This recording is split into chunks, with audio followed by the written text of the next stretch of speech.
Hello दोस्तों, कैसे हैं आप सब। आशा करती हूँ आप सब बहुत अच्छे होंगे और अच्छे से अपनी पढ़ाई कर रहे होंगे।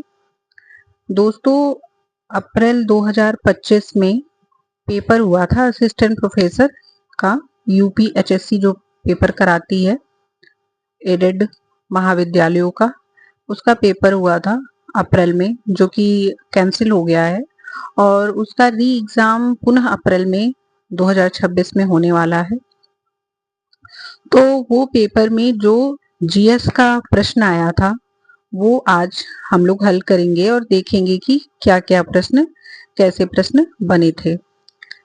तो जो 17 अप्रैल को फर्स्ट शिफ्ट में पेपर हुआ था उसमें पहला प्रश्न पूछा गया था कि मार्च 2025 में सुनीता विलियम्स के साथ पृथ्वी पर लौटने वाले अंतरिक्ष यात्री का क्या नाम है। तो उनका नाम है Butch Wilmore. Butch Wilmore Sunita Williams के साथ लौटकर आए थे। और हमारा दूसरा प्रश्न है कि माधव राष्ट्रीय उद्यान, जिसे भारत का 8वां बाघ अभ्यारण्य घोषित किया गया, निम्नलिखित में से किस राज्य में स्थित है।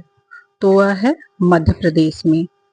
तो मध्य प्रदेश में माधव बाघ अभ्यारण्य स्थित है। तीसरा प्रश्न है कि निम्नलिखित में से किनको 2024 में भारत रत्न से सम्मानित किया गया। अब यह कूट प्रश्न है कि विकल्प दिया हुआ है कि एक दो तीन, तो इनमें से किनको किनको यह दिया गया है। तो हमारा उत्तर होगा सी। सी है 1 2 3, जिसमें एमएस स्वामीनाथन, चौधरी राणा सिंह और कर्पूरी ठाकुर, इनको दिया गया है। तो दोस्तों, भारत रत्न से सम्मानित जो व्यक्ति थे वो लाल कृष्ण आडवाणी, कर्पूरी ठाकुर, चौधरी चरण सिंह, पीवी नरसिम्हा राव और एमएस स्वामीनाथन थे।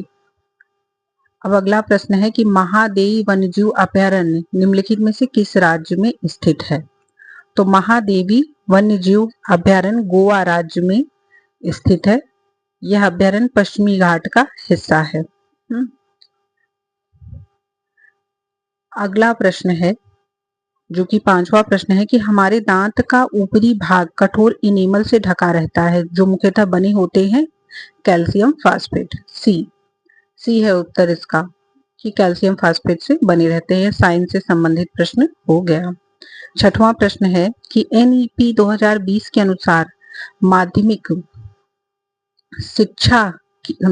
विद्यालय शिक्षा के अंतर्गत किन कक्षाओं को सम्मिलित किया गया है। तो यह इसका उत्तर होगा कक्षा 6 से कक्षा 8 तक। 7वां प्रश्न है कि निम्नलिखित में से किसने समग्र शिक्षा की अवधारणा का प्रतिपादन किया है।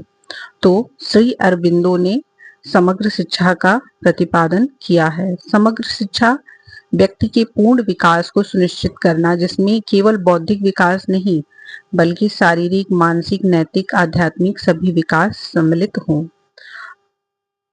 इस टॉपिक पे मैं कुछ बोलने की इच्छा मेरी है, पर अभी हम लोग जल्द से जल्द अपना यह प्रश्न पत्र करते हैं।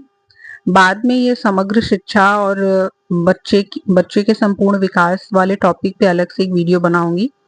क्योंकि होता ऐसा है कि मैंने देखा है कि क्लास में कुछ बच्चे बहुत टैलेंटेड होते हैं, पढ़ने में बहुत तेज होते हैं, पर वो अदर एक्टिविटी में पार्टिसिपेट नहीं करते। जैसे गवर्नमेंट अब बहुत सी अलग अलग चीजें ला रही है जिसमें बच्चों का पूर्ण विकास हो। हाँ, जैसे साइंस फेयर हो गया तो बच्चे उसमें कुछ न कुछ टीएलएम बनाए, साइंस फेयर में भाग लें, नई नई चीजें बनाएं। पर कुछ बच्चे पढ़ने में इतने वो तेज होते हैं फिर भी अदर चीजों में इंटरेस्ट नहीं लेते, जो उनके संपूर्ण विकास में बाधक है। खैर, वो अलग टॉपिक है। अभी हम लोग अपनी प्रश्न पे रहते हैं। जो हमारा अगला प्रश्न है वह यह है कि सूची 1 और सूची 2 का मिलान करना है कि शिक्षा, शिक्षक शिक्षा का मिलान करना है कि ये किससे संबंधित है। प्रौद्योगिकी शिक्षा, व्यवसायिक शिक्षा, प्रौढ़ शिक्षा। तो ये इसमें शिक्षक शिक्षा जो है वो एनईपी 2020 का अध्याय 15, प्रौद्योगिकी का उपयोगी है एनईपी 2020 का अध्याय 23, व्यवसायिक शिक्षा एनईपी 2020 का अध्याय 20 और प्रौढ़ शिक्षा एनईपी 2020 का अध्याय 23 इससे संबंधित है। एनईपी बहुत महत्वपूर्ण है, इसको ध्यान से पढ़ना पड़ेगा। इससे संबंधित पुनः प्रश्न आ गया कि एनईपी में ईसीसीई का क्या अर्थ हुआ। तो राष्ट्रीय शिक्षा नीति एनईपी में ईसीसी का अर्थ हुआ प्रारंभिक बाल्यावस्था की देखभाल और शिक्षा, early childhood care and education. ये फुल फॉर्म पूछा है तो ये बहुत सरल प्रश्न, पर यदि पढ़े रहोगे तब तो, नहीं पढ़े रहोगे तो नहीं सरल लगेगा। निम्नलिखित में से कौन एक भारत में राष्ट्रीय मूल्यांकन एवं प्रत्यायन परिषद का प्राथमिक फोकस है। तो इसका प्राथमिक फोकस है उच्च शिक्षा संस्थानों का प्रत्यायन, उच्च शिक्षा संस्थानों का प्रत्यायन, इसका उत्तर सी है। हाँ, आर्थिक विकास के लिए अगला प्रश्न है कि आर्थिक विकास के लिए पूरा दृष्टिकोण निम्नलिखित में से किसके दिमाग की उपज है। यह एपीजे अब्दुल कलाम जी के दिमाग की उपज है। अगला प्रश्न पुनः सुमेलित करने से संबंधित है कि कौन सा राज्य में कौन सा राष्ट्रीय उद्यान है।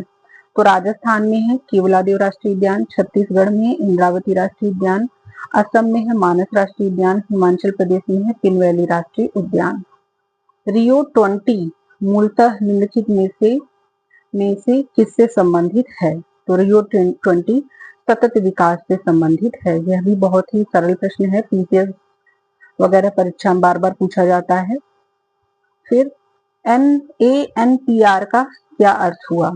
एनपीआर का अर्थ हुआ कि ऑटोमेटिक नंबर प्लेट रिकॉग्निशन, स्वचालित नंबर प्लेट को पहचानना, एनपीआर का अर्थ हुआ। और अगला प्रश्न है कि सतत विकास का विचार किस वर्ष अस्तित्व में आया। तो सतत विकास का विचार 1972 में अस्तित्व में आया।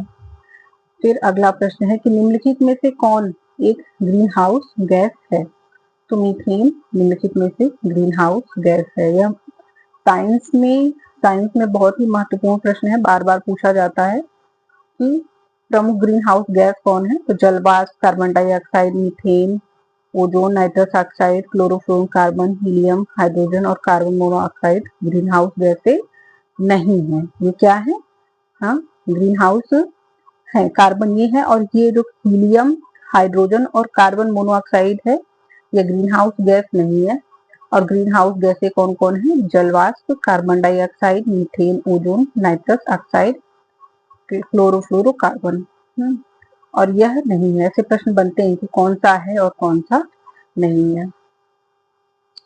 अब अगला प्रश्न है निम्नलिखित में से किसे 2024 का नोबेल शांति पुरस्कार सम्मानित किया गया है। यह भी बहुत महत्वपूर्ण प्रश्न है। तो यह दिया गया था 2024 में निहोन इदना क्यों। तो हम लोग 2025 वाला ध्यान से याद करेंगे। साहित्यिक और शांति यह दो महत्वपूर्ण है, बार बार पूछे जाते हैं। फिर निम्नलिखित में से कौन सा एक कांग्रेस नेता कैबिनेट मिशन योजना के पूर्णतः पक्ष में था। यह थे सरदार पटेल, सरदार वल्लभ भाई पटेल कैबिनेट मिशन योजना के पक्ष में थे। फिर अगला प्रश्न है 2005 में लागू हुए क्योटो प्रोटोकॉल का प्राथमिक उद्देश्य क्या है। तो इसका उद्देश्य है ग्रीन हाउस के गैसों के उत्सर्जन को कम करना। क्योटो प्रोटोकॉल जलवायु परिवर्तन पर संयुक्त राष्ट्र फ्रेमवर्क कन्वेंशन के तहत एक अंतर्राष्ट्रीय समझौता है। यह वर्ष 1997 में अपनाया गया था और वर्ष 2005 से लागू है। हाँ, तो क्योटो प्रोटोकॉल का प्राथमिक उद्देश्य ग्रीन हाउस गैसों के उत्सर्जन को कम करना है। यह भी महत्वपूर्ण प्रश्न है। अगला प्रश्न है कि 1857 के विद्रोह के मुख्य नेता कौन थे। तो इसका उत्तर है एक, 1, 2, 3 रानी लक्ष्मीबाई, मंगल पांडे और बहादुर शाह जफर।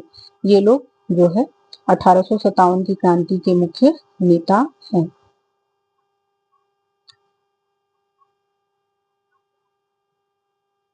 अगला प्रश्न है कि गंगा नदी की जल प्रवाह प्रणाली के संदर्भ में निम्नलिखित में से कौन सा कथन सही है? तो डी कथन सही है कि 1, 2 और 4। पहला, भारत में गंगा नदी प्रणाली सबसे बड़ी है। दूसरा, गंगा का उद्गम उत्तरकाशी में है।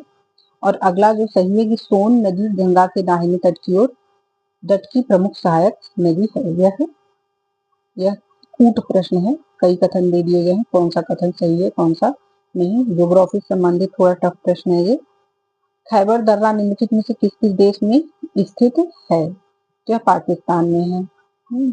तो खैबर दर्रा पाकिस्तान में स्थित है। दर्रा, ये लुसेंट में प्रश्न मिल जाएगा, लुसेंट वगैरह से। कोरियोलिस प्रभाव निम्नलिखित में से किसका परिणाम है? तो पृथ्वी की घूर्णन का। कोरियोलिस प्रभाव पृथ्वी की घूर्णन का प्रभाव है। अगला प्रश्न है 24वां कि क्रिस्टी कोवेंट्री जो अंतरराष्ट्रीय ओलंपिक समिति आईओएस की अध्यक्ष चुनी जाने वाली पहली महिला बनी है, निम्नलिखित में से किस देश की है? तो यह है जिम्बाब्वे की। तो यह जिम्बाब्वे की पहली महिला बनी है, अध्यक्ष चुनी जाने वाली पहली महिला बनी है। यह करंट से संबंधित है। अगला प्रश्न है कि निम्नलिखित में से कौन सा राष्ट्रीय जनसंख्या नीति 2000 के उद्देश्य हैं? तो इसका है 1 और 2 दोनों सी है। तो इसमें पहला कथन है कि 2045 तक जनसंख्या स्थिर करना है और दूसरा मातृ मृत्यु दर को इतने बच्चों में। तीसवां प्रश्न है, यह भी पॉलिटी से संबंधित है, सुमेलित करने को दिया गया है कि अनुच्छेद 50 न्यायपालिका और पृथक्करण से संबंधित है, न्यायपालिका और कार्यपालिका के बीच पृथक्करण से। अनुच्छेद 143 सर्वोच्च न्यायालय का सलाहकार के क्षेत्राधिकार संबंधित है। अनुच्छेद 61 राष्ट्रपति पर महाभियोग और अनुच्छेद 320 लोक सेवा आयोग के कार्य से संबंधित है। तो यह 30 प्रश्न जो कि पहले शिफ्ट में आए थे सामान्य अध्ययन के हैं। हाँ, यह पेपर हुआ था 17/4/2025 के फर्स्ट शिफ्ट में। पेपर मीडियम लेवल का है, हाँ, ज्यादा सरल भी नहीं है, ज्यादा टफ भी नहीं है। तो करंट पे ध्यान देते हुए हिस्ट्री, पॉलिटी, साइंस लूसेंट से देखते हुए करेंगे तो याद हो जाएगा। और अपनी शिक्षा नीति पे भी ध्यान देना पड़ेगा। तो कैसा लगा आपको यह वीडियो? अब अगला जो वीडियो होगा वह ये सेकेंड शिफ्ट के पेपर पे होगा। और आप सबको कैसा लगा है वीडियो बताएं और मेरे चैनल को सब्सक्राइब करें, सपोर्ट करें, ताकि मैं और अच्छे से ऐसे ही वीडियोस बना सकूं, आप सबकी हेल्प कर सकूं। और बहुत बहुत धन्यवाद। मेरे चैनल को सब्सक्राइब करें, अपना ध्यान रखें। Bye bye.